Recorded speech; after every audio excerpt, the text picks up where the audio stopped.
그 100여 년 전 아일랜드의 한 어느 해변 마을에 작은 집 한 채를 가진 여인이 있었는데요. 재산은 넉넉했는데 그 씀씀이는 몹시 이제 그 검소한 사람이었어요. 그런 여인이 마을에서 제일 먼저 자기 집에 전기를 드리겠다고 하니까 마을 사람들이 정말 그 구두쇠가 하고서 이제 깜짝 놀라는 거죠.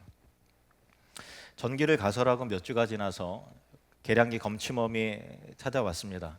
전기가 잘 들어오냐고 묻자 여인이 그렇다고 했어요. 그런데 검침범이 계량기를 들여보니까 참 고개를 갸웃거리면서 말하는 거예요. 야, 이상하다.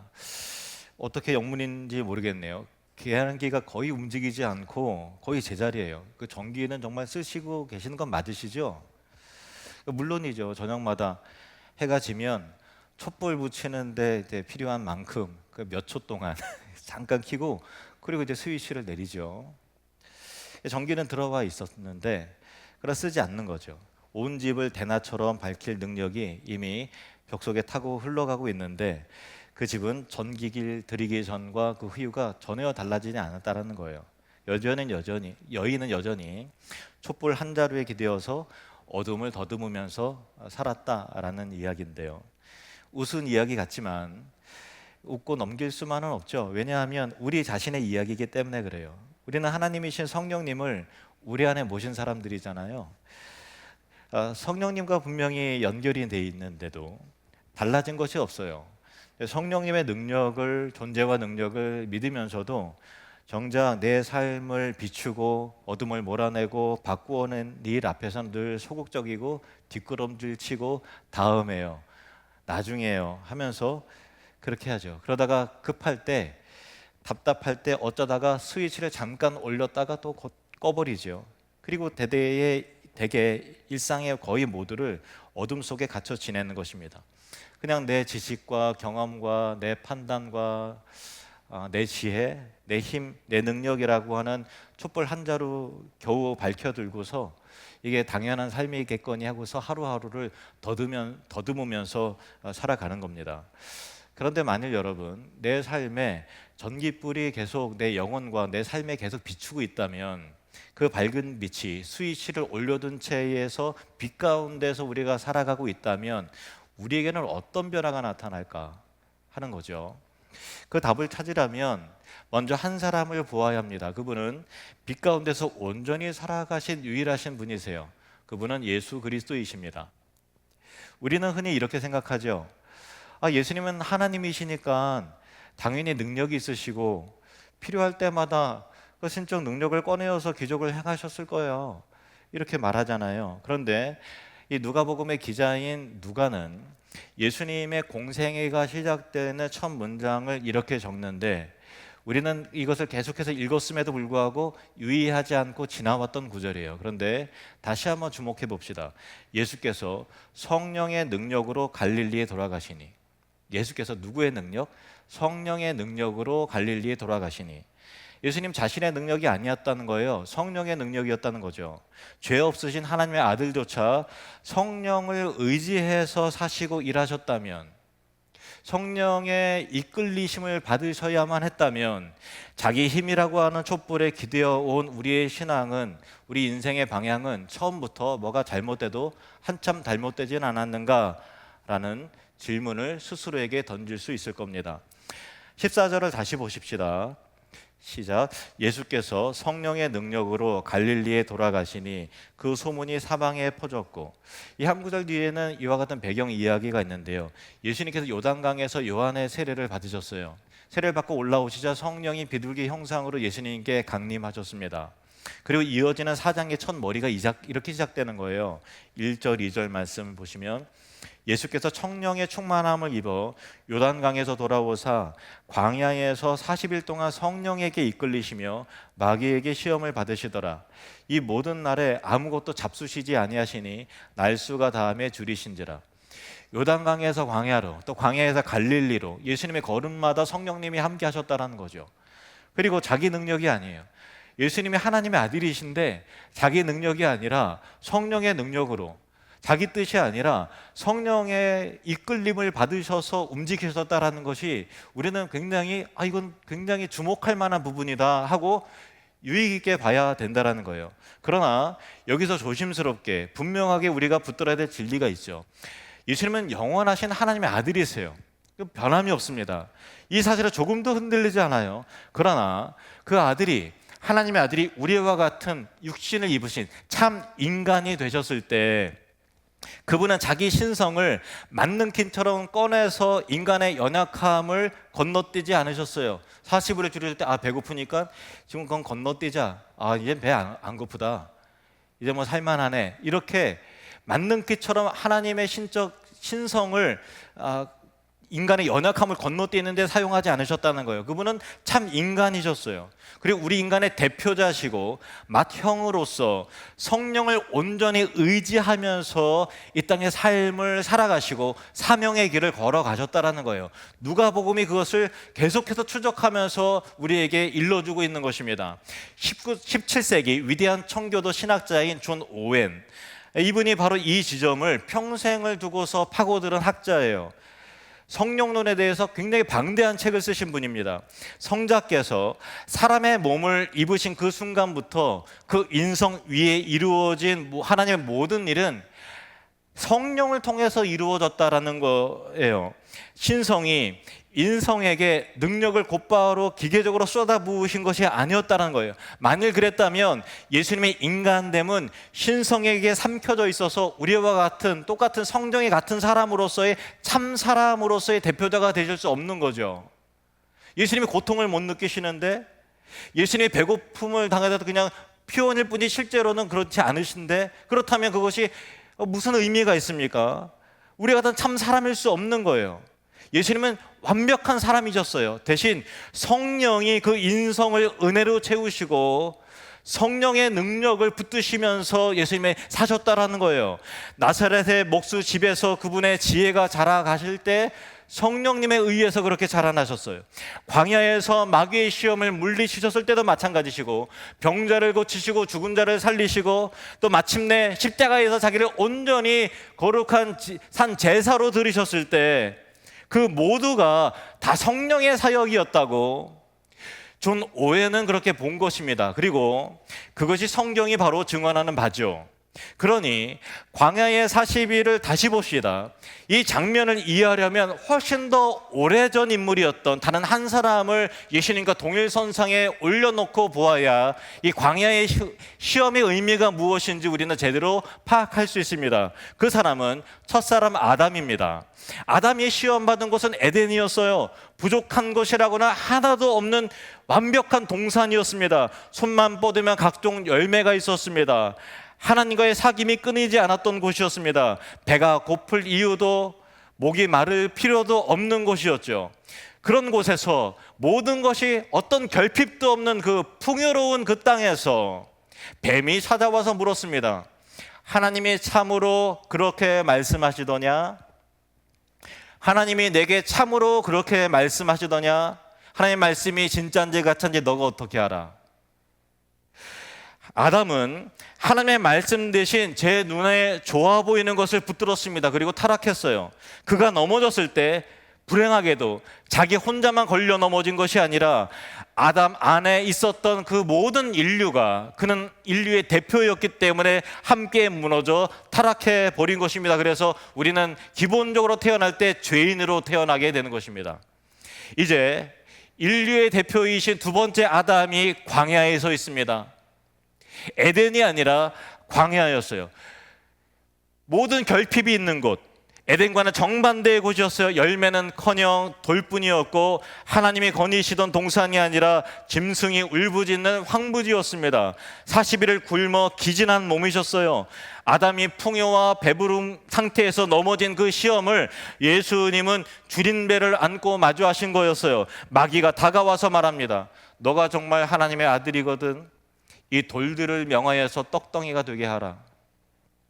마음만 먹으면 그 즉시 돌무더기를 떡으로 바꾸실 수 있어서 줄인 배를 채우실 수 있는 거예요. 그러나 그렇게 하지 않으셨다라는 거죠.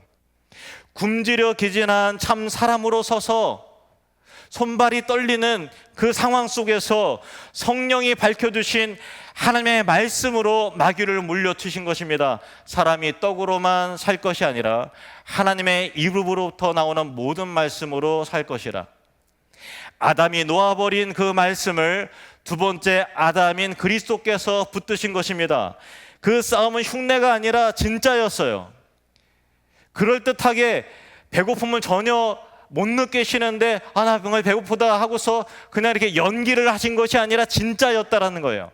예수님은 우리가 겪는 그 지점, 배고프고 지치고 흔들리고 기진하고 손발이 떨리고 어려움을 겪고 공포를 느끼고 두려움을 느끼는 바로 그 곳에서 우리와 똑같이 성령의 의지에서 성령의 능력으로 성령에 힘입어서 그 싸움을 이겨내셨다라는 것입니다. 그리고 그분이 이기셨을 때 그 혼자만 이기신 것이 아니라 첫사람 아담이 무너뜨린 것을 두 번째 대표자이신 그 그리스도께서 다시 세우신 것이죠. 그 부분 안에서 온 인류가 함께 일어서게 된 것입니다. 그 승리를 이루신 힘이 무엇인지 여러분 꼭 기억하십시오. 그것은 성령의 힘이었습니다. 이제 예수님이 자라나신 동네 나사렛 회당으로 우리의 시선을 옮겨봅시다. 그 회당에 예수님이 서셨어요. 안식일에 늘 하시던 대로였죠. 이사야의 두루마리를 건네받으신 예수님은 한 대목을 찾아 읽으십니다. 이사야 누가복음 4장 18절 19절 말씀 우리 같이 읽겠습니다. 주의 성령이 내게 임하셨으니 이는 가난한 자에게 복음을 전하게 하시려고 내게 기름을 부으시고 나를 보내서 포로된 자에게 자유를 눈먼 자에게 다시 보게 함을 전파하며 눌린 자를 자유롭게 하고 주의 은혜의 해를 전파하게 하려 하심이라 하였더라. 이 구절에는 예수님의 정체가 응축이 되어 있어요. 우리는 예수님을 그리스도라고 부르잖아요. 예수 그리스도. 그리스도라고 하는 의미는 기름 부음 받은 자라는 뜻이에요. 구약에서 왕과 제사장과 선지자를 세울 때 우리 박수 칩시다. 이제 선지자. 이제 박수 칩시다. 이제 왕. 이게 아니라 이 기름 뿔 병에다가 기름을 담아 와서 기름을 부을 때 그 사람이 왕이 되고 선지자가 되고 제사장이 되는 거죠. 예수님은 뿔에 담긴 기름이 아니라 그 기름이 오래도록 상징해온 실체, 본체, 곧 성령으로 기름 부음을 받으셨어요. 사도 베드로가 훗날 이 상황을 이렇게 요약적으로 정리해서 우리에게 일러줍니다. 사도행전 10장 38절 말씀. 하나님이 나사렛 예수에게 성령과 능력을 기름부터 다졌음에 그가 두루다니며 선한 일을 행하시고 마귀에게 눌린 모든 사람을 고치셨으니 이는 하나님이 함께 하셨습니다. 잘 보세요. 예수님 하나님 아들이시잖아요. 근데 본문이 예수님이 그냥 자기 능력으로 선한 일을 행하시고 두루다니시고 마귀를 이기시고 모든 사람을 고치셨다 이렇게 해도 사실은 우리는 괜찮아요. 그렇지만 굳이 하나님이 나사렛 예수에게 성령과 능력을 기름부터 타졌음에 그런 이유로 그가 두루다니시며 선한 일을 행하시고 마귀에게 눌린 모든 사람을 고치셨으니 이는 하나님이 함께 하셨음이라 라고 기록하고 있다는 사실을 우리는 주목해서 보아야 합니다. 그렇습니다. 예수님을 그리스도 되게 하신 그 기름이 바로 성령님이시라는 거예요. 그러니 성령님을 빼놓고서는 예수님을 이해할 수 없어요. 성령님을 빼놓고서는 예수님의 기적과 초월과 십자가의 그 모든 사건과 공생애와 예수님에게 부어진 지혜와 능력을 예수님이 가르치신 그 모든 내용을 이해할 수가 없는 거예요. 그런데 기름 부으심을 목적을 봅시다. 골방에서 홀로 돌을 닦고 있으라고 은혜에 잠잠히 잠겨 있으라고 부어진 것이 아니었어요. 가난한 자에게 복음을, 포로된 자에게 자유를, 눈먼 자에게 다시 보게 함을, 눌린 자를 자유롭게 하려 함이라 라고 하는 분명한 목적이 기록되어 있다는 거예요. 성령의 기름 부으심은 언제나 사명을 향해 흘러갑니다. 여러분에게 성령의 기름 부으심이 임한다면 그 사람은 자기 사명을 알게 되는 거예요. 하나님의 뜻에 대해서 인생을 드리는 사람이 되게 되는 것입니다. 안으로 고이는 은혜가 아니라 밖으로 흘러 사람과 생명과 열방을 회복시키는 위대한 비전의 사람이 되는 것입니다. 그것이 성령 받은 사람이에요. 그 사람이 성령의 기름 부음을 받은 사람인 것입니다. 인생의 방향과 목적이 분명해지고 선명해지는 것입니다. 성령의 능력으로. 예수님은 이사야의 마지막 구절에 주의 은혜의 해를 전파하게 하려 하심이라, 여기까지 읽고서 책을 덮으셨어요. 은혜의 해라고 하는 것은 희년을 말합니다. 희년이라고 하는 것은 50년에 한 번 나팔이 울리면 빚이 탕감이 돼요. 그러니까 평생을 종으로 살고 평생을 빚에 눌려서 사는 것이 아니라 시스템적으로, 제도적으로 다시 갱신되고 새 출발할 수 있도록 사회 보장, 다시 갱신될 수 있는 시스템을 허락하는 거죠. 굉장히 좋은 제도예요. 그런데 그러니까 이제 빚은 탕감이 되고 종은 동으로 개인 사정 때문에 돈이 급해갖고 딸을 팔아넘기고, 옛날에 그랬잖아요. 아들이 팔려넘기고 내가 누구의 노비가 돼서 가족 먹여 살리고 하다가 희년이 되면 자기 집으로 돌아가는 거예요. 나팔이 불면. 그런데 그 나팔이 울리지 않는 거예요. 그러니까 가진 자들이 손해를 감수하려 들지 않았기 때문이죠. 율법을 지키지 않는 거예요. 하나님이 정해주신 자유의 해가 율법 책 안에 담든 채 수백 년의 세월이 그렇게 흘러가는 겁니다. 기득권자가, 가진 자가 악착같이 움켜쥐고 있기 때문에 그런 거죠. 그래서 온 회중이 숨죽인 그 침묵을 향해서 예수님이 이사야의 말씀을 빌어서 선언하시는 거예요. 이 글이 오늘 너희 귀에 응하였느니라. 이사야가 바라보았던 그 은혜의, 자유의 그 희년의 본질, 성령으로 기름 부음 받은 이 사람 안에서 지금 시작되었다라고 하는 명백한 복음의 선언인 것이죠. 그렇다면 그 은혜의 해는 예수님 한 분으로 끝이 났을까요? 그렇지 않습니다. 예수님이 붙드셨던, 또 예수님을 붙드셨던 그 성령이 그분을 따르던 사람들 위에도 부어졌다라는 거죠. 갈릴리 어부들, 세관에서 손가락질 받던 그 세리, 배운 것이 없었던 촌 사람들, 스승이 잡히시자 뿔뿔이 흩어져서 문을 걸어 잠그고 떨던 나약한 자들이었잖아요. 그런데 오순절에 약속하신 성령이 불같이 임하시자 바로 그 사람들이 문을 박차고 나가서 담대하게 복음을 외치기 시작합니다. 가난하고 매이고 눈멀고 눌린 자들에게 자유를 전하라고 했던 그 사명이 이제 그들의 몫이 되었고, 그들은 예루살렘과 온 유대와 사마리아 땅끝까지 이르러 그리스도의 증인이 되었는데, 그것은 자기 힘이 아니라 성령의 능력과 인도하심으로 되어진 역사가 초대교회의 역사고, 이것이 기독교의 역사인 것입니다. 그 이야기의 연속이 2000년 기독교의 흐름이었어요. 자기 힘이 아니라 오직 성령을 의지한 곳마다 꺼져가는 등불이 다시 타올랐고, 병자는 치유가 되고 귀신은 떠나가게 되고, 놀라운 하나님 나라의 그 임재와 그 놀라운 형상들이, 많은 사람들이 회심하고 주님께 돌아오는 놀라운 부흥의 일들이 죽은 것 같은 사람들과 도시와 교회와 캠퍼스와 마을과 모든 사람들이 되살아나기 시작했던 것입니다. 그런 일이 1739년 2월 영국에도 일어났어요. 조지 휘필드라고 하는 24살의 젊은 설교자를 통해서였어요. 그가 강단에 설 때마다 외쳤던 것은 회개 그리고 거듭남이었어요. 교인들 명부에 이름을 올렸으나 회개함으로 성령으로 새로 거듭나지 않은 사람은 구원과 상관이 없다는 거예요. 맞죠? 교인으로 등록했다고 자동으로 천국 갑니까? 아니잖아요. 예수님 만나야 될 거 아니에요. 회개를 경험해야 되잖아요. 십자가 앞에서 무릎 꿇은 흔적이 있어야 되는 거잖아요. 나는 죄인이라고 가슴을 친 애통함의 흔적이 있어야 되는 거잖아요. 그래야 거듭나는 거잖아요. 맞는 거죠. 심지어 휘필드는 강단에서 목회자라도 거듭나지 않았다면 마찬가지라는 거예요. 권사도 장로도 마찬가지예요. 거듭나지 않았다면 마찬가지라는 거예요. 그런데 이 설교 속에서 영국 국교의 성직자들이 발끈합니다. 저 인물이 온 나라를 소란스럽게 하는구나. 세례받고 예배에 나오고 교회 명부에 등록되면 구원받은 거지. 그래서 그 설교가 불편해진 거죠. 런던의 주교까지 나서서 그를, 휘필드를 열광주의자로 몰았고, 영국의 강단들은 하나둘 그에게 문을 닫아 걸었습니다. 설 곳을 잃은 조지 휘필드는 브리스톨 외곽의 킹스우드라고 하는 곳에 탄광촌으로 이제 들어갑니다.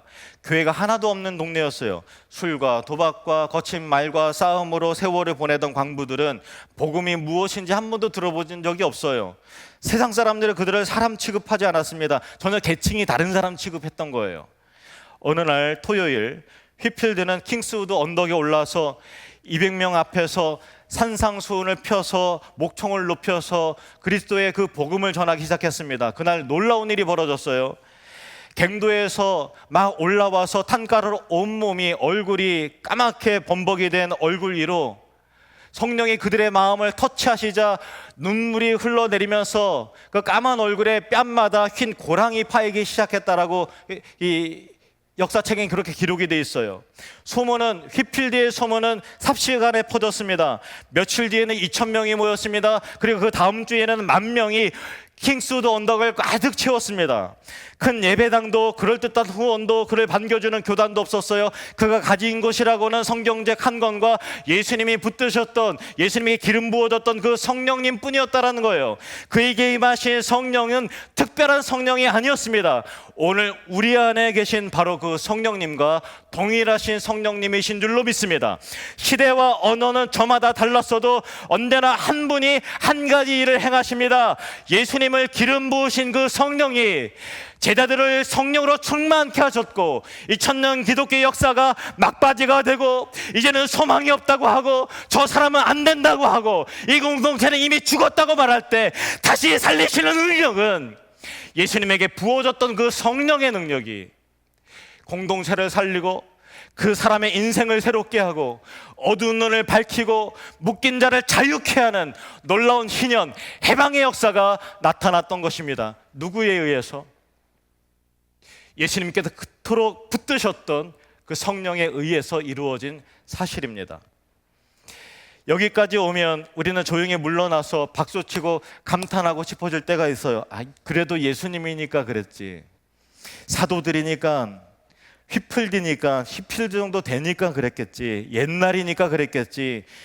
하지만 오늘 나와는 이 시대 속에서 오늘 나와는 거리가 먼 이야기가 아닌가.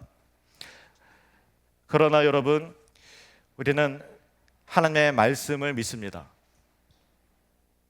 예수님이 위에 머무셨고 예수님이 붙드셨고 사도들 위에 부어지고 사도들이 붙들었고 킹스우드 언덕에서 광부들의 뺨을 적신 그 성령이 말씀과 함께 지금 우리 안에, 지금 여러분 안에 계시다는 사실을 믿으시길 바랍니다. 요한복음 14장 12절 말씀 같이 읽습니다.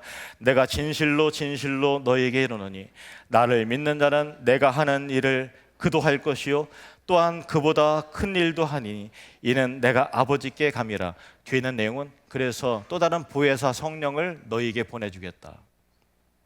우리는 하나님의 말씀이 하나님의 말씀임을 믿습니다. 지난 3주간 동안 우리가 배운 것을 떠올려 보길 원합니다. 성령님이 힘이 아니라 인격이시고 성령님은 피조물이 아니라 하나님이시며 없던 생명을 지으시는 창조의 영이시다라는 것을 우리는 확인했습니다. 그리고 오늘 한 가지가 더 더해지죠. 그 성령님은 하나님의 아들이 이 땅에서 사시고 사역하시고 십자가에 자기를 들여 달리게 하신 바로 그 동력이셨고 부활의 동력이셨다라는 거예요. 그리고 평범한 어부들이 담대한 증인으로 바꾼 바로 그 능력이셨고 2000년 기독교 역사가 지탱해온 그 힘이었고 사람을 변화시키신 주체셨습니다. 우리 안에 계신 성령님은, 여러분 안에 계신 그 성령님은 다른 성령님이 아니라, 모조품이 아니라 동일한 성령 하나님이심을 믿습니다. 요한일서 2장 27절 말씀, 너희는 주께 받은 바 기름 부음이 너희 안에 거하나니 아무도 너희를 가르칠 필요가 없고. 이 이야기는 뭐냐면은 사도 요한이 이 편지를 쓸 때 어떤 공동체에서 나는 특별한 기름 부으심이 있으니까 너희들과는 기름이 달라, 그러니까 하나님이 내게 알려주신 것만이 맞아, 그러니까 너희들은 깨달을 수가 없으니 내가 너희들에 전달을 해야지. 그래서 신자 안에 등급을 매겼던 거예요. 그러니까 사람들이 헷갈리죠. 근데 사도 요한이 분명히 못 박아 말하기를, 아니다, 모든 사람 안에, 예수 그리스도로 믿고서 거듭난 자 안에 이미 성령의 기름 부음이 있다. 모든 사람, 모든 신자 안에 성령의 기름 부음이 있다라고 말씀하신다는 거예요. 예수님을 그리스도 되게 하신 그 기름이 이제 우리 위에도 부어진 것이죠. 그리스도인이라는 이름 자체가 기름 부음 받은 자에게 속한 사람들이라는 뜻이잖아요. 목회자에게만 기름 부어지는 것도 아니고 열정 있는 사람에게만 기름 부음이 있는 것도 아니고 금식 기도를 많이 한 사람에게만 부어진 게 아니에요. 남달리 뜨거운 몇 사람에게 내린 기름도 아니에요. 저 사람은 유난히 은사가 많은 것 같아 하는 사람만 기름 부음이 있는 게 아니에요. 오늘 이 예배당에 앉은 우리 모두가, 여러분이 진실로 예수님을 영접했다면 여러분 모두가 기름 부음을 받은 사람인 줄로 믿습니다. 그런데 오해는 없어야 돼요. 우리가 예수님과 같은 바늘에 올랐다는 것이 아니죠. 그리고 아직 못 받은 무언가를 마주 받아야만 온전한 신자가 된다는 말도 아니에요. 우리가 그리스도께 속한 그날 성령님이 이미 우리 안에 오셨고 그것을 기름 부음이라고 한다는 것이죠. 여기에 더해져야 될 고급한 차원의 신분은 없습니다. 그런데 신분이 완결되었다고 해서 다 성령님을 누구나 다 누리고 교제하고 충만히 경험하는 것은 아니잖아요. 우리가 주목해야 될 부분은 바로 이거라고요. 한 지붕 아래에 살면서도 말 한마디 나누지 않는 가족이 있어요. 전기가 들어왔는데도 스위치를 켜지 않는 사람이 있다는 거예요. 같은 집안에 사는 것 같지만 그 집안에서 얻고 누린 것은 가족마다 집안마다 하늘과 땅 차이로 벌어지는 거예요. 성령님과의 동행도 그렇죠. 이미 내 안에 계신 그분께 얼마나 나를 의탁드리며 그분의 따름에 나의 자신을 굴종시켜 복종시켜 나가느냐에 따라서, 하나님의 인도하심을 받느냐에 따라서, 그리고 성령님의 음성을 내가 얼마나 그분의 마음에, 내 마음에 주파수를 맞추고 그분의 뜻을 헤아리냐에 따라서 신자의 삶은 달라지기 마련입니다. 그렇잖아요. 성령님을 날마다 동행하면서 사모하고, 주님 오늘 내 삶을 인도해 주십시오. 하나님께서 이것을 원하시는군요. 내가 기꺼이 따르겠습니다 하고 그렇게 순종해 가며 사는 사람하고, 내 안에 성령님은 있으나 그분의 음성과 뜻에는 도무지 관심이 없고 내 취미와 내 욕망에만 관심을 기울이는 사람과 어떻게 결이 같은 삶을 살 수 있습니까? 그렇지 않나요? 이게 다르다는 거예요. 같은 신자의 삶이 이렇게 달라집니다. 교회의 역사가 증언하는 부흥도 바로 그것이었어요. 없던 성령이 새로 오신 것이 아니었어요. 이미 그 안에 계시던 성령님이 잠잠하시던 데서 일어나서 강력하게 자기 자신을 드러내는 사건, 그것을 부흥이라고 말합니다. 킹스우드 언덕에서도, 문을 걸어 잠갔던 다락방에서도 그러하셨어요. 그러니 우리가 구할 것은 날마다 자기 힘을 내려놓고 그분의 은혜와 사랑과 능력을 구하는 것, 그것이 성령 충만을 구하는 사람의 자세인 것이죠. 성령의 기름 부음에는 언제나 사명이 따라옵니다. 예수님께서 부어진 그 기름이 그분을 가난한 자와 눌린 자에게로 보내셨듯이 우리에게도 부어진 기름은 우리를 어딘가로 인도합니다. 누군가를 만나게 합니다. 다만 겁먹을 필요는 없어요. 무너진 가정에 성령의 성품을, 사랑의 성품을 의지하면서 위로를 건네는 일, 소망을 접은 이에게 곁을 내어주는 일, 아무도 알아주지 않는 곳에서 조용히 섬기는 그것, 그 평범한 하루하루의 일상과 삶 속에서 그렇게 우리가 성령님과 동행하며 살아갈 때 은혜의 해, 진정한 희년의 그 빛이, 그 희년의 나팔이 불어오기 시작하는 것입니다. 그러나 거기서만 멈추지는 마십시오. 사도행전의 성령은 언제나 사람을 안에서 밖으로 밀어냅니다. 닫힌 문을 열게 합니다. 막힌 입을 터지게 합니다. 갈 수 없다던 곳까지 가게 하십니다. 아직 복음이 닿지 않은 열방과 잃어버린 영혼들이 오늘도 그 앞에 있습니다. 그러니 성령 충만을 사모하며 구하십시오. 하나님, 내 안에 기름 부으심이 있음을 믿습니다. 그러나 하나님의 그 기름 부으심이 더욱더 충만하게 활동할 수 있도록 나를 열어드리오니, 오 성령님, 나를 통해서 일하여 주시옵소서. 이 공동체를 통해서 성령의 기름 부으심과 능력이 충만하게 드러나길 원합니다. 이렇게 우리가 간구하며 기도하며 나아가길 원합니다. 그런 하나님이 능력과 지혜를 구하는 자녀를 외면하실 리가 없죠. 다만 그 모든 것은 하나님의 주권입니다. 우리가 간구하는 그때에, 잠잠하시는 때에 일어나 주시기를 아뢰는 것인데, 언제 어떻게 부어주실지 성령님의 주권에 속해 있는 일입니다.